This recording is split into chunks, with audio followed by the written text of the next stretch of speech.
What is going on, everybody? Welcome in to the Locked In Sports Podcast. I'm William Locke, and joining me on this Sunday morning podcast is Luis Barranco, who just sneezed. Luis, how you doing? Happy Sunday morning. It is quite early. You and me are always up at this time watching something, either if it's Formula One, which you don't watch because you still think it's literally cars going in circles. This is not NASCAR. This is a Formula One, or we're watching Premier League football, or we're preparing our fantasy football lineups for the weekend. Good morning.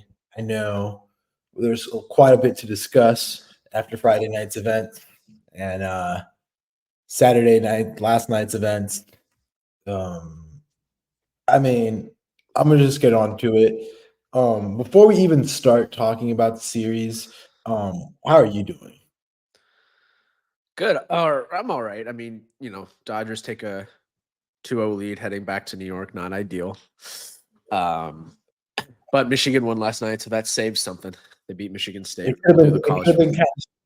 could have been catastrophic yesterday. I was about to Yeah. text our mom because I like, I texted my buddy Patrick, and I texted him like, how, and like, excuse me for my language, but how in hell is Michigan State on Big Ten Network? I understand that the World Series is on Fox, and that would normally be a Fox game because then they would bump, NBC would get, NBC would bump whatchamacallit, what was on NBC last night? Wisconsin Penn State would get bumped onto Fox, or one of those Big Ten games would be. But how is Michigan State in Michigan on Fox on Big Ten Network?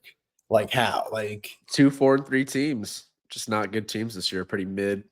Not relevant nationally game. So kind of got relegated to the third option.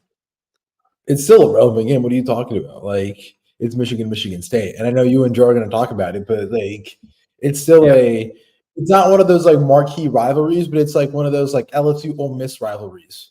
Like, it's big enough to like warrant a national network spot. Yeah. Let's talk about the baseball though. Yeah, it could have been catastrophic yesterday. It was going to start out great for you because Ohio State was about to lose against Nebraska. And then I was like, oh, Ohio State's going to lose. Yankees had some sort of momentum Friday night. Like, for listeners, William is a very level headed sports fan. And for William to lose his head, like, it's because he's in it. The past 2 nights, I've never seen William lose his head like he's lost his head over chat, like about like sports. Like I haven't. Like he's doing sports takes that I would have, which is like I'm like something is clearly up. So let's just. Friday night. We just gotta talk about Friday night. Like, what do you think? Dodgers win 6-3. You get the perfect start from Cole, 6 innings, 1 earned run. Like you have to win that game. And then we can go straight to the key moment. Like 2 runners on, top of the lineup up, and you're warming up Tim Hill and Nestor Cortez in the pen. Cortez hasn't pitched in over a month, coming off injury. And instead of going to Tim Hill, Mr. Reliable, who was great in game 2 today, didn't allow anything when he came in, got Freddie Freeman out. Instead of going to him, you go to Nestor Cortez, who, gets Ohtani out, which, great catch by Verdugo there, sliding into the stands, would have gone, if the Yankees went on to win the game, would have gone on to, be a memorable play. And then, next batter, it's or you walk bats, and then next batter, it's Freeman, who, walk off grand slam and they lose. And, you play a good game. That's the Saturday night. You're basically got shut down the whole game, deserve to lose, and Friday you're winning most of the game, or winning late, winning until the 8th inning. Fell down 1-0 in the 5th, but Stanton had that home run. Like you're supposed to win that game when you get a good cold start like that, and they blew it. But that one hurt. That one was worse than Saturday. Can we have a discussion? I don't even think that's like the worst thing that happened on Friday night. Like I just think Boone just had a master class, like a disaster class of mismanagement on Saturday night. Like I know we didn't talk about it much because like of course heat of the moment, and it was like On Saturday or game ended Friday up night? You mean Friday night. Friday? Yeah. Yeah, the game ended around close to midnight Eastern Standard Time, so I was already in bed. I had a long day at work, but I just want to talk about how Boone literally has decided to, for as much crap as we can give it about the Nestor Cortez being on the roster, like we spoke about, like, okay, who's getting kicked on or off? I mean, you do lose John Birdie, which I know you said he was injured, but I mean, you limit yourself with, bench options. And I know in a series, you want to have as many options pitching wise because, you don't know how it's going to go. It's not like regular season where your roster is much more expanded, you have a lot of more options. And the fact is, I think one of the decisions that's getting completely under talked about is when Gleyber Torres got on base. And when Gleyber Torres got on base, they pinch ran for him with Jason Dominguez, which I know which ended up getting Oswaldo Cabrera to get subbed in at second.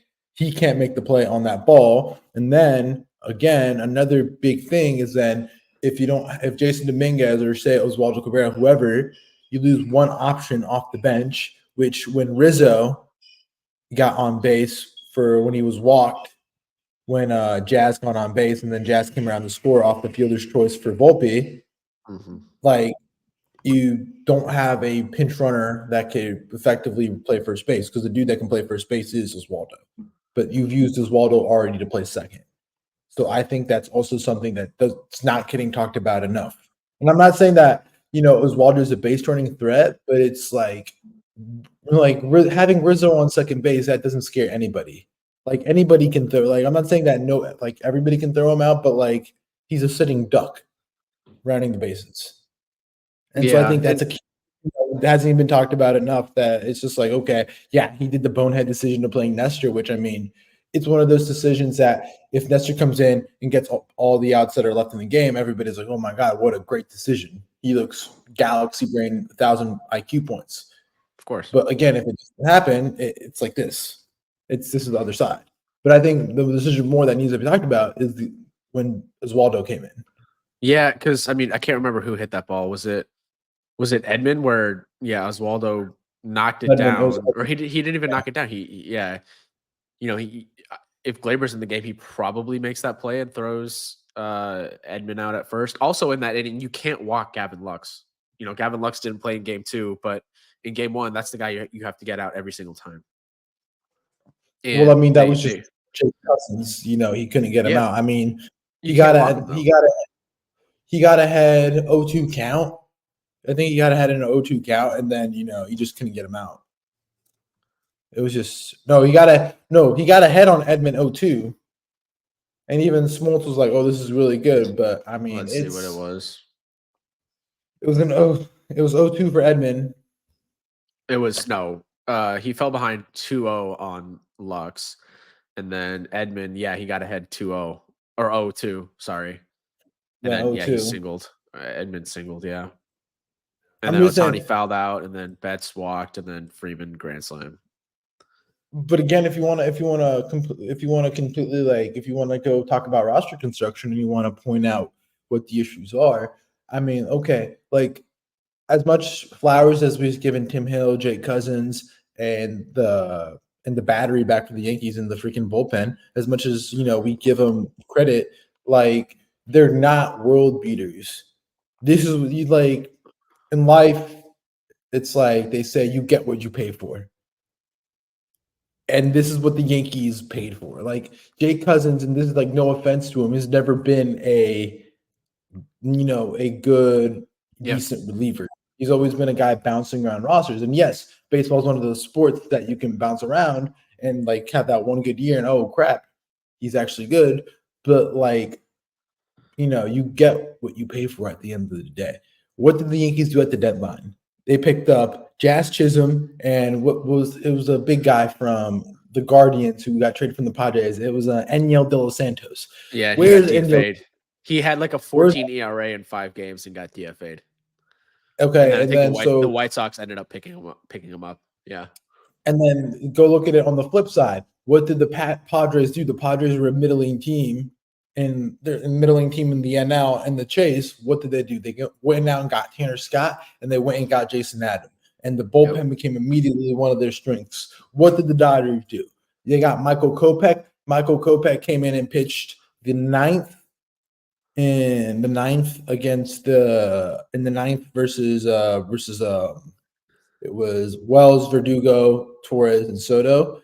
He gave up that double, but hey, he pitched well. He's pitched well this year. Kopech. What else did the Dodgers do for the bullpen?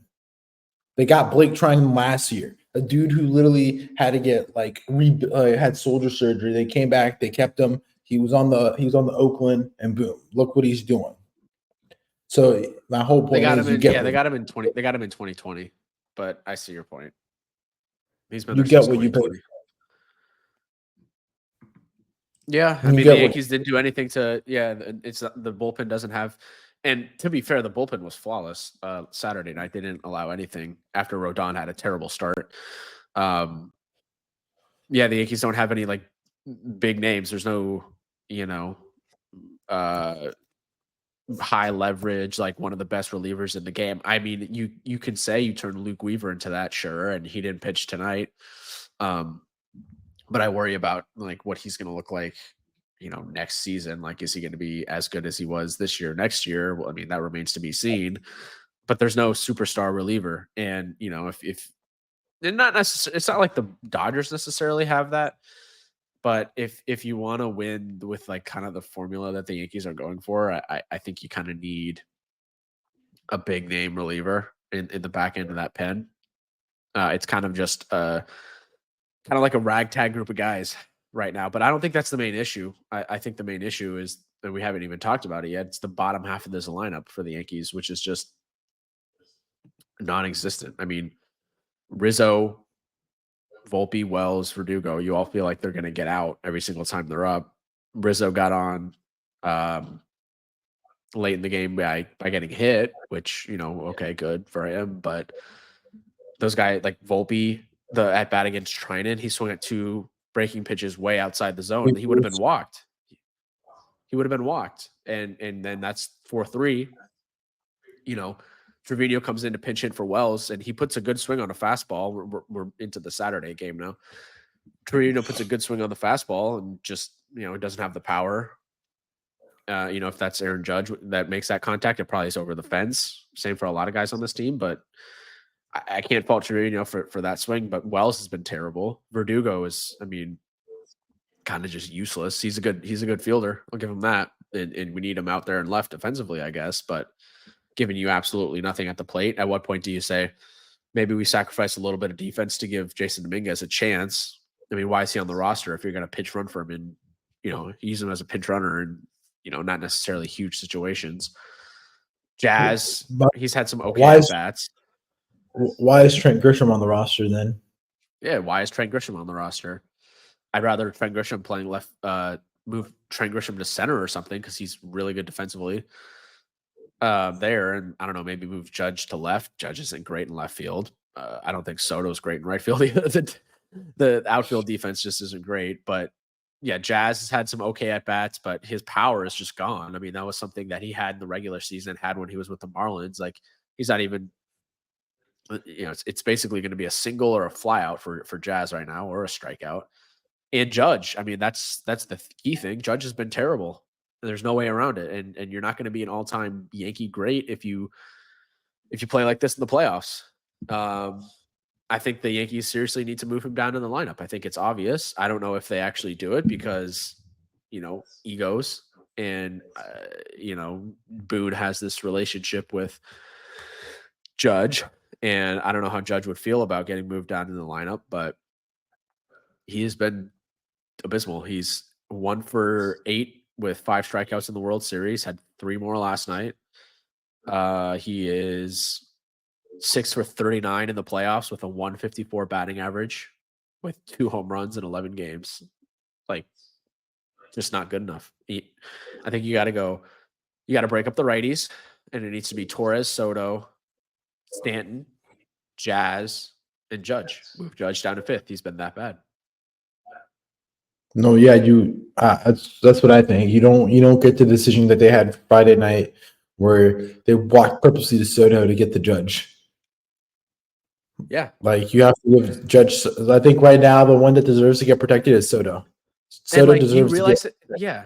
Do you realize how crazy that is? You're walking Soto to get to what is the best hitter in baseball, at least in the regular season. You want to face that guy. That's crazy. That's the same fight that a Twitter fan got into it with Brent Rooker on Twitter. Like, somebody on Twitter like added Brent Rooker and it was like, why are you doing that? Like, he was going like, I can't remember the tweet, but it was a guy like, oh, you're walking Soto to get the Judge. That's a great idea. And like, Rooker's like, he's still the best hitter on the planet, which is mind-boggling, but still, like, the mentions were like that. I honestly, like, looking at the roster, look, for as much doom and gloom, we haven't gotten to the Dodgers side that it looks from like your perspective. Look, it's a 7-game series. Okay, they got 3 in New York, they got 3 on 160 in the Bronx, and 161st upcoming 3 tomorrow. Starting tomorrow, they got 3. You win those 3, and you just got to win 1 out of 2 in LA. Theoretically, yeah, and theoretically. Like, for as bad as last night's game, look, I'm not a Rodon believer, and I haven't checked his splits, but somebody made the point that Rodon is a better home pitcher than an away pitcher. So it would have been better pitching Rodon in New York. And I think that kind of does, like, thinking to it, like, Rodon is a big person, like, not big personality, but I feel like he's one of those pitchers that feeds off the crowd. So I feel like Rodon at home in New York would have fed off that crowd, and we would have gotten better results. Yeah, maybe. Yeah. And last night, when you look at how they scored, it was back-to-back homers from Teoscar and Freddie, and it was, what else happened? There was one more homer that I missed. Edmund homered in the second solo shot. Yeah, so yeah, it was all homers, and we know that, like, Carlos Rodon is allergic to the long ball, and still at the end of the game, you guys still had a chance to win. You guys were 4-1. In the top of the 9th, and y'all had bases loaded to finish for the game. You still had a chance. Yeah. So for as much as like bad as it could see on paper, oh, we lost and like last night looks really bad, you had still a opportunity to like ship it to extras and come back tied to New York. Could have, but they didn't, and they're out 2-0. Same thing goes for Friday. For as much as Friday is one of those losses that is like series defining, more like if something like ever exists that is like a morale killer. Like, they came back and they still had an opportunity to win last night in the bottom of the night, in the 9th.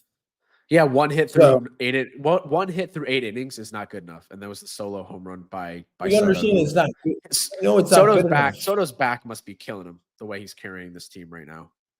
We know it's not good, but you still had a chance. It was 4-2, and you had the bases loaded. I know. We got to give our credit to Yamamoto. 6 1/3, one hit. He was great. For as much love affair that the Dodgers get, which I kind of like. I'm kind of like very like. What's really like pissing me off is that the Dodgers are getting all this like, oh, we're rooting for the Dodgers because they're not the Yankees. I'm like, do you understand that the Dodgers are our generation's Yankees? In which people are like, oh, why do you hate the Yankees? Oh, we hate the Yankees because they spend so much money. And I'm like, well, they just paid a guy $700 million and paid him on layaway, and they got a guy going on a 1-year, $23 million contract for Teoscar Hernandez. And then they're paying Mookie Betts, what is it, $350 over 15, $350 over 10? Like, crazy amount. They are Freeman. They are what you guys don't want to happen in sports. You guys get tired of the big market swelling. That's what they are. And I understand the Yankees do spend money as well, but like the number one reason you guys hate the Yankees is because of that. And then, oh my God, it's because they always win. Well, the Dodgers have been a 100-win team for, I don't know, since 2016, 2015. I exactly. They've been there for the longest. And And if like you look that's at the Yankees, it's like Torres homegrown, Soto or well Torres we traded for him when he was a prospect. He's kind of feels homegrown. Soto trade, Judge homegrown, paid him the contract to keep him there. Stanton, we traded for him, but he did have the massive contract when we traded for him. Jazz, we traded for. Rizzo, we traded for. Volpe, Wells, homegrown. Verdugo, we got like a 1-year deal. Nothing crazy. Garrett Cole's the guy you paid. Rodon, we paid him too. But yeah, it's not like we're handing out crazy contracts like the Dodgers spent $300 million when no one thought he was going to get $300 million on Yamamoto. got 12 or 325. I mean, yeah, he pitched great, but it's just like, I mean, it's that back half, of the Yankees lineup is killing them. And like when you look at the Dodgers, let's be honest, where they're doing their damage is like, Edmonds been doing the damage all series long. Teoscar's getting paid, and then Freddie. So I mean, am I that concerned? No. And like we got to talk about the injury. Like there could not be Ohtani tomorrow night. Ohtani could be done for. Yeah, I would be very surprised if he doesn't play. Well, it's a shoulder injury. You've had shoulder injuries, so you know. I mean, yeah, they're not fun, but Ohtani's superhuman. Like I unless he's got a broken leg, like I expect the dude to play. Maybe it'd be a little bit different, or maybe it is a little bit different that the Yankees are up 2-0. Maybe they can spot him a game, give him a game off. And if you lose game 3, it's not the end of the world if you're the Dodgers. But I just expect him to play. I think game 3 is a must win. Of Walker's course, going up. Yeah, Walker's going up, and then there's a bullpen game. And if you're going a bullpen game at this point, I think the Yankees win that bullpen game. I think game 4 is a lock for the Yankees with the bullpen game. Yeah, I'll be at game 4. Yeah, so I mean, game 4 I think is a win. So I think like game 3 is a must win for both teams. So that's just my opinion. Like Yankees win, it's a brand new series. You're probably going 2-2 to game 5. Yeah, I like their just saying because I like the chances in the bullpen. Well, and like if you look at the way, and I went to bed obviously not happy, but I woke up feeling a little bit more optimistic. Now, a lot of this, I would say, depends on what the Yankees do with the lineup, and if they don't make any changes for game 3, I'll be very disappointed. And also the Dodgers, like their lineup is just terrifying. I think it's just way better than the Yankees. But before you get into that, let me just say about this before we get into, I don't find it that terrifying. Because think about it. If you go back, I think you pitch differently with Betts and Freeman, not Ohtani, Betts, Freeman on Friday night. I think losing Ohtani takes a lot of that juice out of the lineup. Well, yeah, that's obvious. But just like how you pitch and how you game plan. I think he plays. But anyway, I woke up feeling a little bit more optimistic because okay, Buehler game 3 at home in the Bronx, place is going to be rocking. You got to get to Buehler, and the whole thing on the key to the series for me was the Yankees have to get to their starting pitching, and force them to use their bullpen a lot because they're going to have to do a bullpen game if they come into that game with a tired bullpen. Huge advantage to the Yankees. Got to get to Buehler. Worried a little bit about Schmidt against this lineup, against the Dodgers lineup. That scares me. It should be a high scoring game. But I feel like you gotta knock Buehler out in the first 3 innings. Like he can't go 4 or 5. The way Yamamoto went 6 and Flaherty went 5 or 6. Like you got to get to him early. And then game 4, it's Luis Gil. I like him better at home. But a bullpen game for the Dodgers, like if you get to Buehler early in game 3, force them to use the bullpen a lot in that game, and then they're coming back game 4 with a bullpen game. You favor the Yankees. The Yankees are favored in game 3. You think they would be favored in game 4 in that situation. And then game 5, it's probably Flaherty 2-2. versus Cole. Probably if you win those 2 games, it's Flaherty versus Cole. And I feel better about Cole going up against the Dodgers lineup the second time than I do Flaherty going up against the Yankees lineup a second time. We saw what he did against the Mets in his second start against them. He gave up 8 runs in like an inning or 2. So And there is a then pathway for the Yankees to win all 3 games in New York. Now they have to get more production from the bottom half of the lineup.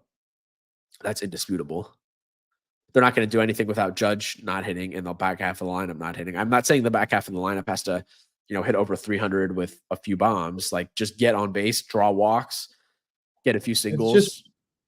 it's just plate discipline. Like the amount of times, and I think you can say this more, that you've grown up with this team more. I've been like a plopping observer, like the absentee parent. Um, the amount of times that I've seen Judge swing at a breaking ball, like that's just Judge's weakness all the time. It's like death taxes and Judge swinging at a breaking ball. Like that Blake Trinan has been giving sweepers out left and right. Why are you going to swing at it? Like I'd rather, if I'm in that position, like Volpe was last night, I'd rather just sit and wait until he doesn't pitch me a sweeper. I would just wait until he feeds me something that's not breaking. Yeah, and I would say it seemed like Judge was sitting on the breaking ball, looking to hit the breaking ball when he took an 0-1, I think it was 0-1 sinker, like right down the middle, pitch that he normally swings at and crushes. Also in game 1, he had a hanging breaking ball against Trinan that he just missed. In the regular season, I think he hits that ball 400 feet into the seats. And then last he's night, just off. He looks like April Judge, or he looks like early career Judge, where he was swinging all that junk sliders away, everything away, low. That was the way to get Judge out. And he's just reverting back to his old self. I don't. Is the pressure getting to him? Like, is he just not seeing the baseball? I think a lot of times when players struggle, they're just not seeing the ball well, and it's so hard, to do. But maybe he's just, I don't know. Maybe he's in his head at this point. But and then Volpe last night missed the pitch, like right up in. I think it was up towards the middle end. He missed it, and you can see Soto's is like, oh man, like you should have like belted it. And like, look, it's not like for as much crap that we're talking, it's not all doom and gloom because I feel like Friday was a very winnable game, and last night was also winnable. Friday was more winnable than last night. They had chances to win. Of course, the pen was great last night, and I just kind of presented the pathway to winning 3 in the Bronx, which is going to be really tough against that lineup, but it can be done with the pitching matchups that we're given. But you have to get to Buehler. You can't let him go 5 or 6 innings. You got to knock him out in 3. Score 3-4 runs against Buehler, knock him out by the 4th inning, and force them to use that pen ahead of the bullpen game on Tuesday. That's the pathway. In Schmidt and Heel, there's a ton of pressure on those guys in these games. They on the flip side, they have to go 4 or 5 because the Yankees pen, for as good as it was last night, you used a lot of those guys. You can't burn them all in these next 2 games.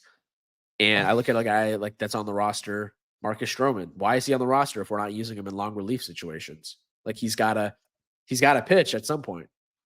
That's the guy exactly what I was gonna say. I expect the guys to be on a short leash, and I would like to see some Marcus Stroman. Marcus Stroman is a big game pitcher. He's one of those personalities that he loves these moments. We saw it in the WBC. I would like to see him get some run action if need be. I think he will pitch in the Bronx. I think he needs some action. You can't just rely on using Canley, using change up. Like, you got to give those arms a little bit of rest. I mean, with the Dodgers also have sort of the same thing where it's like, okay, their lineup did better. The Dodgers did what they had to do. Let's just be honest. They won 2. They found a way to win. They won ugly, but they found a way to win. If the Yankees limit the long ball, they're in a good spot. Dodgers, they got to do is just shut down the first 4.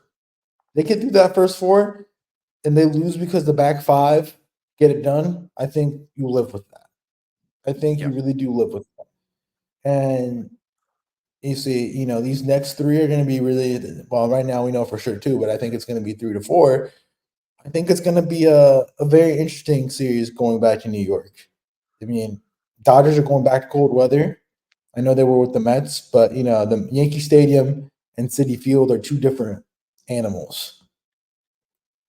I mean, So the stadium is going to be on fire, especially if they get to Bueller early. Oh boy! And if they win Game 3, I mean, the atmosphere for Game 4 is just going to, be electric. It would remind me a lot of the 2017 series against the Astros, where we won all 3 in the Bronx, and Kate went back to Houston up 3-2, and then of course lost both. But that series at the stadium, I haven't seen it like that really in my life. The new Yankee Stadium, maybe obviously since 09, but yeah, I mean, they have an opportunity. It's not over. The Dodgers just defended home field.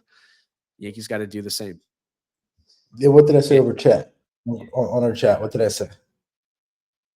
Well, with that, yeah, like that's easy to say, but like with the way the Yankees are playing, you don't feel great. The way they're hitting, I mean, 1 hit through 8 innings is just unacceptable. And the Dodgers, and the key point is the Dodgers are not the Royals or the Guardians. Like they're just miles better. This lineup is infinitely harder to get out than Josh Naylor and Brian Rocchio and Andres Jimenez and freaking Yuli Gurriel. Like it's just better. Yeah, but let's be honest. It was 3-2 Friday night, and they only put up 4 last night. Dude, like it's not like you're getting like hit out of the watershed. It's not like, yes, the Dodgers have won and they've won the games they needed to. They haven't hit crazy. They haven't gone nuclear. They have not. So for as much as this like lineup that we talk about and this super team, like they only put up 4 runs and 2 runs prior to a grand slam on a lollipop pitch that Nestor Cortez middle and fastball. Yes, but how long can you hold them to the way they're playing right now? Like how long is that going to last? It remains to be seen. That's why we watch. That's why we watch the game. That's why we watch the game. That's why you're going to the game, and we stay up till midnight watching these games to see what can happen. But the thing is, Friday night, how many hits did they get? They had 10. They had 7 hits. Dodgers, and they only had 7 hits, and the Yankees had 10. Last night it was 4-8, and out of 8 hits, they only amounted to 4 runs, which all came through home runs off of Rodon. And Rodon is Mr. Home Run in Major League Baseball. He's up there in the metrics and the stats for home runs allowed. So, a lot of pressure on Schmidt and Heel in 3-4. Gotta win those games. Yamamoto, yeah, he pitched fine, but it's like, bro, you're pitching in LA. This isn't New York. They don't know. Oh, it's the Mets. They don't know what's gonna happen. It's like Michigan State. Michigan State's little brother. They don't know when they go to the Yankee Stadium. Like they don't know what they're gonna get themselves into. This is a World Series game in the Bronx. If you want to be a legend, these are the type of games you wake up for. These are the type of games that you as a 7-year-old are playing outside in your backyard, playing catch, hitting the wiffle ball bat out to your neighbor's garden. These are the type of games you dream about. These are the type of games that we talk in 20 years from now, and this is the reason you go into Cooperstown. Yeah. Like that's why Judge got to step up. These are the games that you could be having the worst years of your life, but if you came 2 key moments, you're forever ingrained into history. I cannot tell you anything about Kirk Gibson. All I know about Kirk Gibson is that home run he hit off, and it was an 88 for the Dodgers, and the celebration rounding. So exactly. The fact of the matter is, the environment will be electric. It will be a hostile environment. Stadium pulse meter will be fully maxed out if this was CFB 25. And, look, from a neutral standpoint, like I'm quite enjoying the series. I just think baseball is better with the Yankees being good. And, people don't talk about how like a crap of a move Ohtani was for joining the Dodgers. Ohtani did the same thing, like if you think about it, the same thing as Kevin Durant did. He joined a 100-win team. Like, yeah, he did. Yeah, sure, but he didn't join the team that just beat him in the playoffs. But I see the point. Like, The Dodgers needed Shohei Ohtani to beat Corbin Carroll and the Arizona Diamondbacks. Like, really? Like, I still wish how a Philadelphia Dodgers series would have been. I feel if Philadelphia would have played the Dodgers, I feel Philadelphia would have like smoked them like easily with their pitching. Yeah. And yeah, their lineup is a lot similar to the Yankees in the fact that they're a lot of like big power guys with Schwarber, Castellanos, who is been hit or miss lately. Harper, is big boom, like very similar to New York. I would like to see. And now the question is, does Judge have that DNA? Right now, it's not looking like he has that DNA. I read a tweet last night and somebody said, can somebody explain Aaron Judge in the World Series in NBA terms? And somebody put James Harden in the playoffs. And then somebody tweeted that and said, no, that is disrespectful to James Harden. James Harden was never this garbage in the playoffs. Yeah, so, it's similar though. It's yeah.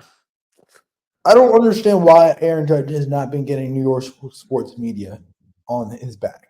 Everyone's scared to go at Judge now, and I think they're just more scared to go at athletes in this era, I guess. But he kind of like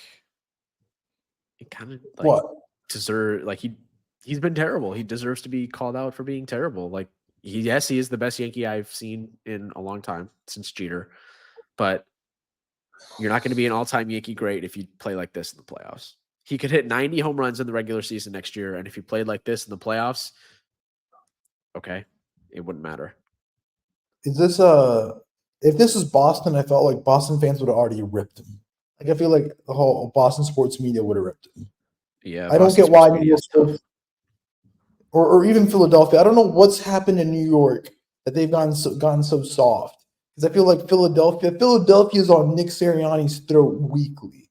They're on Jalen Hurts weekly. And like Boston sports media, like also relentless. I don't understand why they have not gone at Judge. Like I just feel like if this was the 2000s, I feel like Judge would be on every single sheet, like every single sports talk show. Yeah, I don't know. Have we gotten soft? So, all right. I think we can wrap it there. I think we've hit everything. Any updated predictions?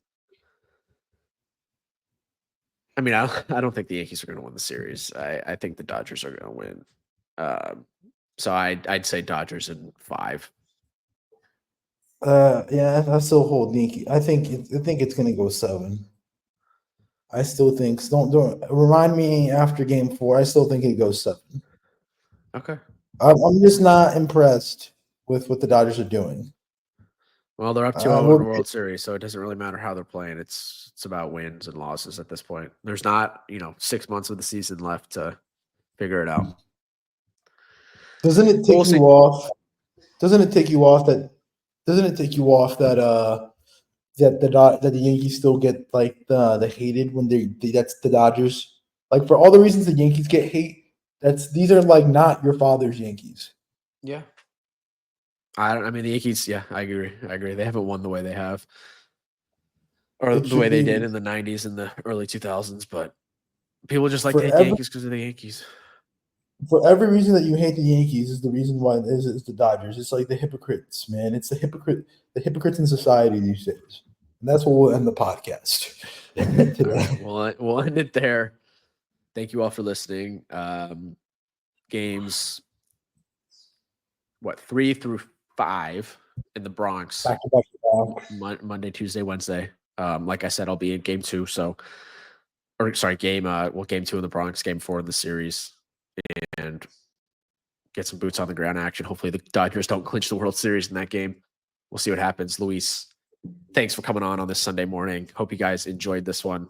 We'll be back probably, whenever the series ends, or if it's going back to LA, we'll be back on Thursday to pod then. So we'll be back Thursday to pod regardless. I feel like we'll be talking games.